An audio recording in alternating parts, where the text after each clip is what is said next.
Hello everyone, in this video we will learn how to remove scroll bar in Excel sheet. So let's start this Excel sheet, and here you can see this is a scroll bar. You can just drag up and down to check your data, same as this is a horizontal scroll bar and this is a vertical. You can use this scroll bar also to check your data.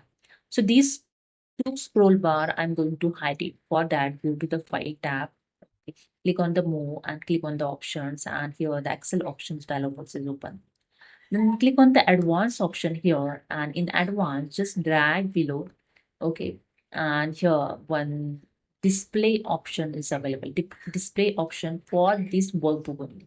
Okay, so you can select here the workbook also. So I select only current work. If you want to select any another workbook, just click on this drop down arrow and you can select any other workbook also. Those are open in your the laptop. Okay, so I select here the current workbook.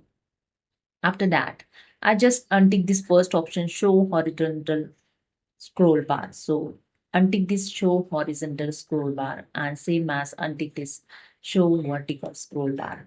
And after that, just click on OK and that's it. Here you can see the both scroll bar is removed.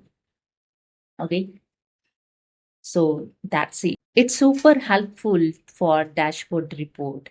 It's showing the neat and clean your Excel file. Okay.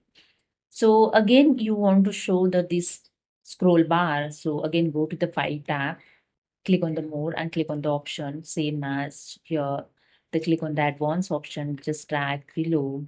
And in Display option for this workbook, just click on this box and click on OK. That's it. Your scroll bar is now showing.